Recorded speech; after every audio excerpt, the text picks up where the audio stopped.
Maar wanneer ontstaat het idee om dan zoiets te gaan doen, om de wateroverlast tegen te gaan?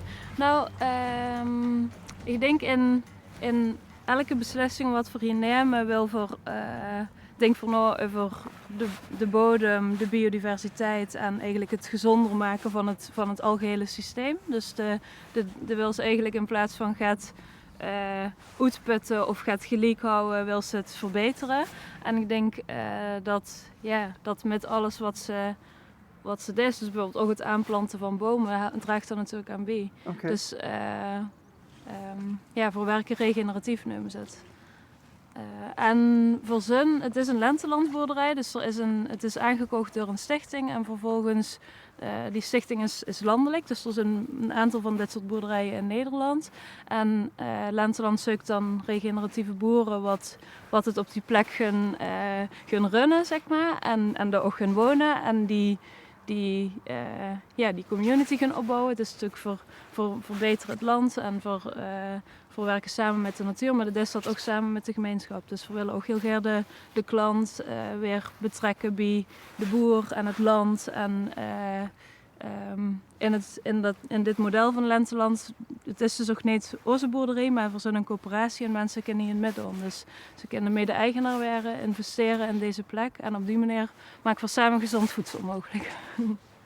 Dat klinkt ook als een echte ambassadeur. Wat zullen die blij zien met dich? Nou ja. Hey, maar waar komt ik zelf vandaan? Ik kom uit Sup. Dus, Uit Sup? Oké. Dus, Oké, en dan niet wie hoeven te gaan. En mijn vriend Yves komt uit Maastricht. En jij hebt wat je net hebt gezien ook. En mijn twee broers werken hier nog, die komen ook uit Sup. Dus, Wie ruige staat. Ja. Ja. Oké, maar Yves is dus wel immers met groene vingers of kwam de oorspronkelijk echt goed de stad? Die kwam oorspronkelijk echt uit de stad en toen in Sibbe, waar we dus al een tuin en gaat kippen en fruitbomen en zo hadden, toen er daar terecht kwam, dacht ik, wow, dit is echt heel chic en echt heel mooi om zo samen dingen te kunnen verbouwen op het land en dat op een goede manier te kunnen doen. Dus toen is hij zich gewoon verdiepen in regeneratieve landbouw en op een gegeven moment zijn we dat een stap weer gaan brengen op deze plek. En leg nog heel even het woord regeneratief uit.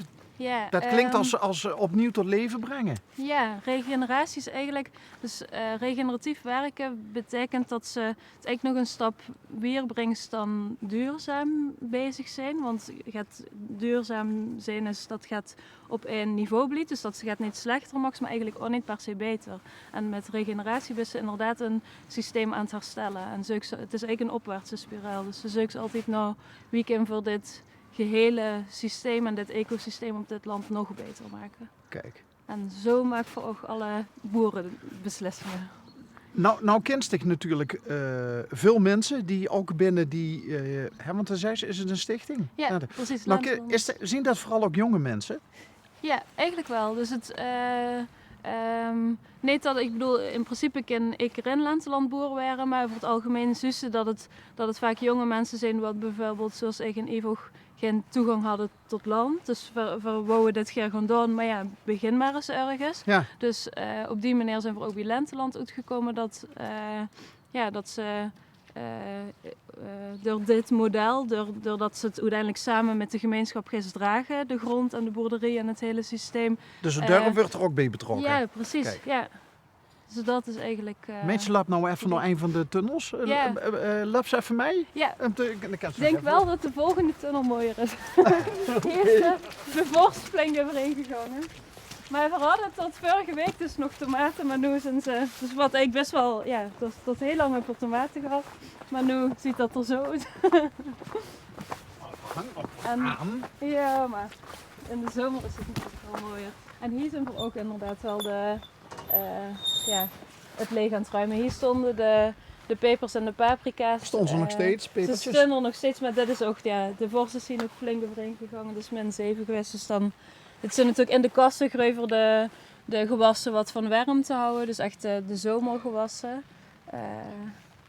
En die kweekt voor ook alles op. Dus achter de deur in de zomer staat dat gans vol met jonge plantjes. Dus alles werd hier van zaadje tot plant totdat het geoogst werd voor dat proces in eigen hand. Ja, maar dit krijg je gewoon erbij, Iris. Niet alleen dit. Een prachtige schakering van kleuren in de kool. Maar ook dat uitzicht. Ja, precies. Ja, het is een prachtige plek om te mogen Maar ja, werken. ik was het in Sub natuurlijk ook al goed gewend. Ja, dat is ook wel ook mooie heel mooi. uitzichten. Ja, ja. Nee, maar dit is geweldig, ja. En wie Dat is- best er nou boer of boerin, wie best er nou eigenlijk geworden? Want heeft ze er nog een ganse opleiding voor gehad? Nou, ik heb zelf de kunstacademie gedaan, dus en Yves de hotelschool, dus we hebben geen achtergrond Oké.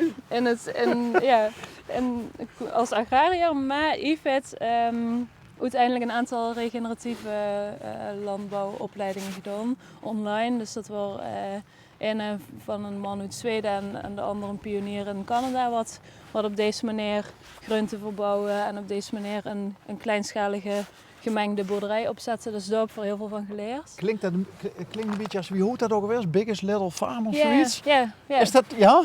Ja, precies. Die werken ook op regeneratieve wijze. En ze zijn eigenlijk ook op een plek waar de bodem gans gedegradeerd was en eigenlijk gans uitgedroogd en uitgeput was en die opnieuw begonnen Ja. met compost toebrengen. En dat is eigenlijk wat Ferry in de groentetuin ook doen. Dus we hebben, waar de groentes groeien, daar hebben ze een laag compost aangebracht, wat eigenlijk weer een soort van een kickstart voor de bodem is. Dus er zit heel veel bodemecologie in. En zo, Dus als Zo, hij zo. met een schepje in de bodem giert, dan kunnen ze allemaal beestjes tegen. Ja. En de wormpjes en de... ja. Ja. Ja, dat is het eigenlijk. Ja. Wat wie noemen ze dicht dat nou net? De grond tegen gans gedegradeerd was? Ja, wie bedoelt dat eigenlijk gewoon geërodeerd of gewoon heel erg uitgeput. Dat er eigenlijk geen leven meer in zit. Dat En die- geen structuur? Nee, precies. Dat geen als het structuur. bijvoorbeeld langdurig droog is en dus een boer ploegen op het land, dat ze van die enorme stofwolken is. Ja, precies. Dat is eigenlijk natuurlijk heel erg zonde. Want dat is onze oogsten komen uit die bovenste centimeter steeltaarde. Dus daar zitten alle voedingsstoffen in. Ja. Dus daar moeten we heel goed voor zorgen. En zorgen dat we dat niet helemaal opmaken. Want op een gegeven moment is het letterlijk op en dan kent ze er niks meer op groeien. Dus Yves is de grote roerganger voor wat betreft de vergaarde kennis en opleidingen Ja. en zo. Ja, En G God door in mei ja. door het is wel spannend hè, 15 hectare. Het is zeker spannend, maar een heel leuk avontuur. Tot nu toe, we zijn nu iets meer dan 2 jaar bezig. Ja, eigenlijk precies 2 jaar. En we vinden het heerlijk. Het is geweldig. Ja, want En ook de mensen uit de buurt vinden het ook geweldig. Ik ben super blij met de groenten elke week. Vanaf de lente gaan we ook kippen hebben, dus dan zijn er ook verse eitjes elke dag. geeft dat dan ook met van die mobiele kippenstallen? Ja. Ja? Ja, Dat vind ik ook altijd zo grappig. Dat is dan zo'n kippenstal op wielen, hè? ja, precies. Ja. Dus die verplaatsen ook door het land en op die manier hebben de kippen ook elke dag een nieuw stuk gras en verse En ze zorgen voor de insecten. bemesting. Ja, en ze zorgen voor de bemesting. Ja. Ja. Ja. Erg grappig. En je hebt een winkeltje. Ja, op zaterdag zijn we open. Het is 9 en 1. Nu nog tot aan de Kerstmis eigenlijk. En dan in mei beginnen we weer. Dus dan, Oké. En dat is ook tegelijkertijd het schaflokaal volgens mij, of niet? Ja. Ik Ja, zoek er net precies. wat koffiekopjes staan. Ja, door de week is het inderdaad ook de kantine. Maar is dit nou, want dan zei ze het bevelt heel goed, maar ja, het is wel living the dream eigenlijk, hè? Ja, Als een bepaalde filosofie heerst, zo van we willen hier dingen beter maken, maar ook voor toekomstige generaties. Mhm. De mensen die naar ons komen, die moeten ook nog fatsoenlijke natuur hebben. Precies. Is dat living the dream? Ja, ik denk dat is voor ons altijd de missie geweest. En wie voor in zijn gestapt. Zo van, misschien... het is heel makkelijk om te denken, wat kan ik nu bijdragen of wat kan ik nu doen? Wat gaat het verschil zijn? Maar ik denk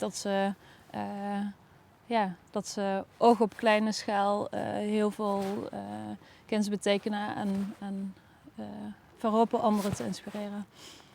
Nou, misschien had dat zo moeten zien, Iris, dat we elkaar vandaag tegenkomen. Ja. Ik werd er wel heel erg blij van. Ja, en 15 hectare is natuurlijk wereldwijd misschien een druppel op een gloeiende plaat. Maar Emus moet beginnen Precies. en Emus moet het doordragen.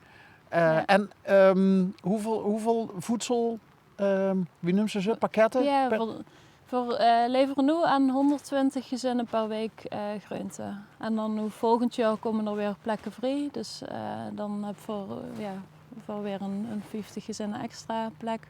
Dus zo groeien we elk jaar ook een stukje verder. En wat de mensen natuurlijk willen weten, wat kost dat dan? Ja, nou, dat is eigenlijk ook wel leuk, want we werken met een solidair betalingssysteem. Dus dat wil zeggen, we willen eigenlijk dit ook beschikbaar maken voor iedereen. En dan kan ze nou draagkracht betalen wat ze het waard vindt. En er is natuurlijk een minimum, dat is 18 of 20 euro zeg maar, per week. En verzint dat sommige mensen betalen een stuk meer dan dat en sommigen betalen dat en alles ertussenin. En dan levelt dat uit. Dus als er een smalle beurs is, kan ze via toch iets gezonds op tafel zetten. Ja, precies.